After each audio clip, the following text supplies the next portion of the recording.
We're going to pick up where we left off in the previous video, and that is trying to do a little bit of initial stage sculpting on this front limb.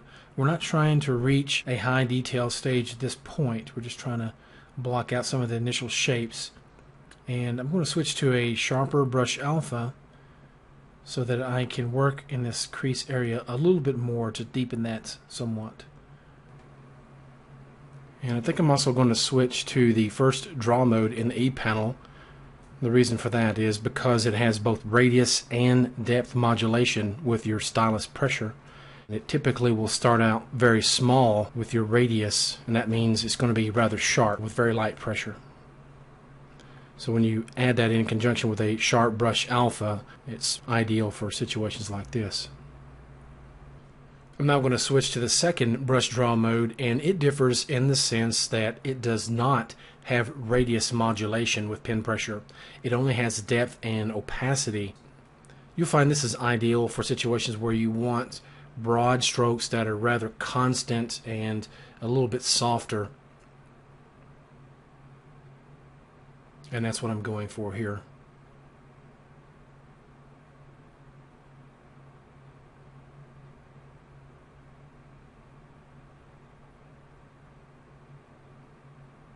Just going to try and build up the rib cages just a bit.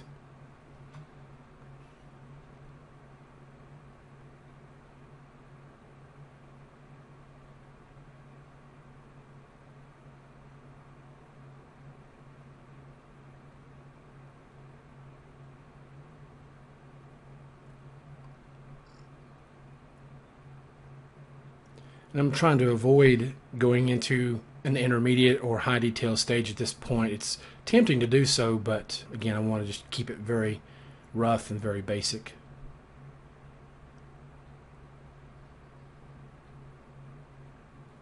Now I'm going to hold down the shift key to smooth a bit, and you can see the little green profile inside the brush radius as well as the text box off to the side that indicates when the shift key is being held. You can also tell when the brush action is inverted by seeing a blue profile inside the brush radius. Red is the standard. I'm going to switch to a sharper brush alpha and also switch to the pinch brush.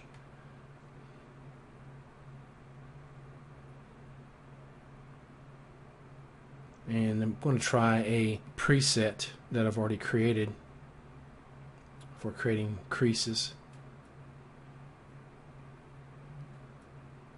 Use steady stroke.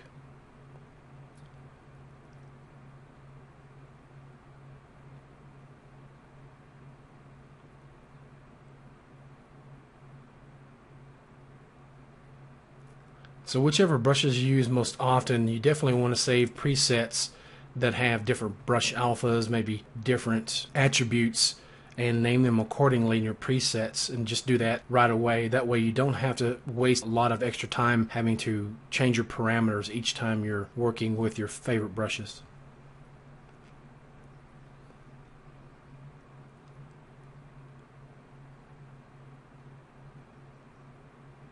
I'll try and bring that to a point by using smooth and then the pinch brush.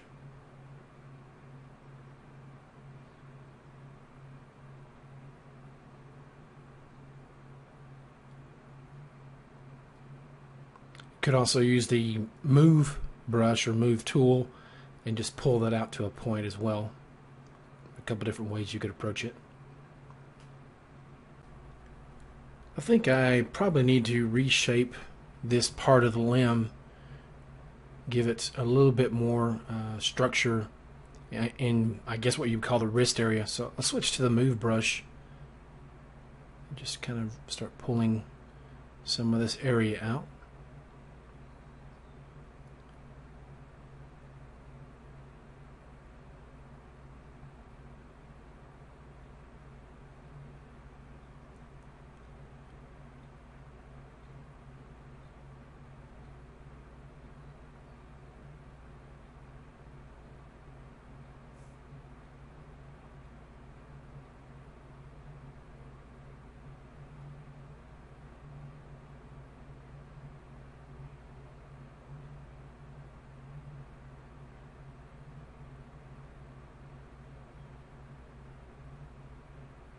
and turn the antenna off to get it out of the way. Switch to the build-up brush.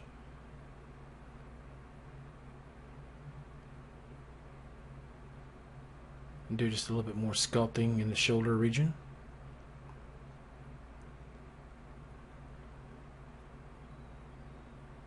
And on the back area.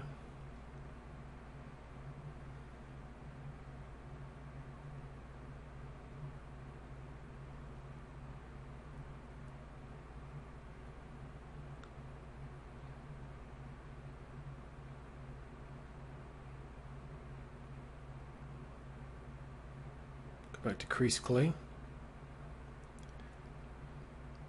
Holding down the control key because I want to make an outward shaped crease. I don't want to actually embed into the surface. So hold down the shift key to smooth a little bit. Bring the intensity down. It's a little bit too sharp.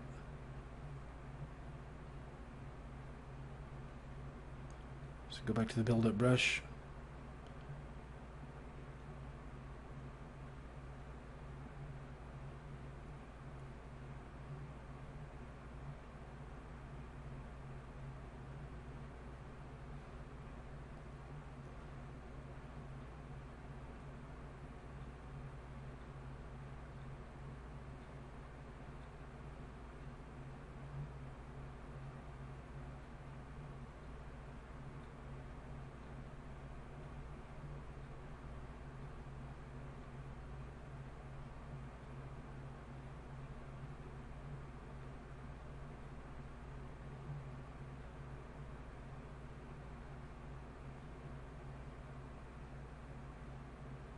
Hold down the control key just to kind of push that little area in.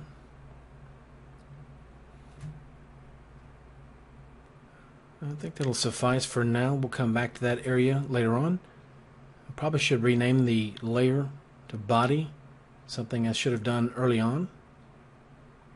And that layer is kind of an extra copy I saved for the ear. I'll just hide that again. Go back to the body layer. And I'll switch to the build clay brush. And the reason why I'm using this as opposed to just the standard build brush is because I want to add a little more detail in this ear area. You can see it's rather low resolution. The rest of the body may be fine, but in some areas you may find you don't have quite enough resolution. So even in the early and intermediate stages of a sculpt, live clay can be quite handy. Switch to tangent smooth and crank up the smoothing degree. This tends to have a more subtle smoothing effect as opposed to a standard smoothing type.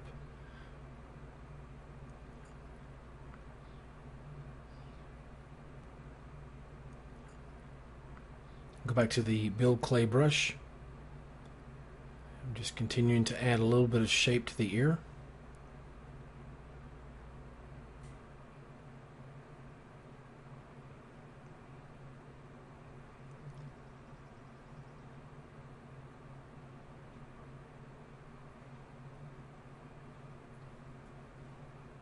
Now I'm going back to the shift action or the control shift action menus to change the smoothing type.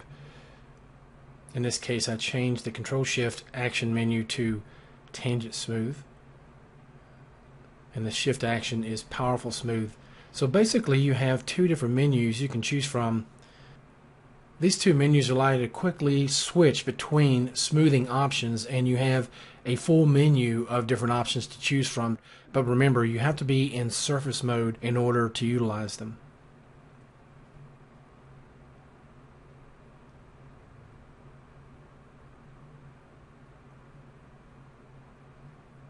And I'll switch to inflate clay, and as the name implies, it's going to allow you to inflate the edges here. I hit my W key to turn wireframe on so that I can see just how much tessellation is being added as I'm using this tool. I'll now switch to the standard live clay brush. If you want to just tessellate only, you want to bring your brush intensity all the way to 0, and you do that by right clicking and dragging all the way down till you see a flat profile. Right now I'm just smoothing a little bit when I hold the shift key, but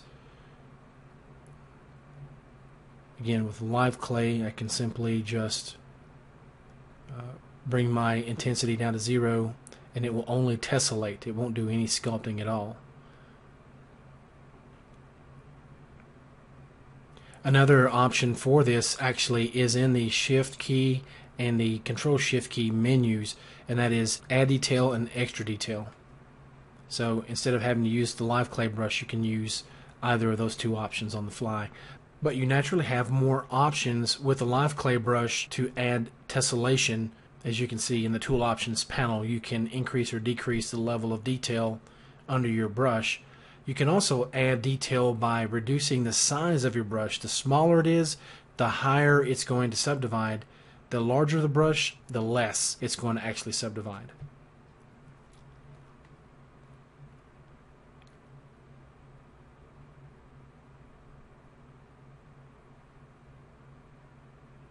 I'm now going to hit my W key to toggle wireframe off. So let's stop the video right here. We're going to pick up in the next one where we're going to use the pose tool to tweak the front talons and begin creating our wings. Okay, so stay tuned and thank you for watching.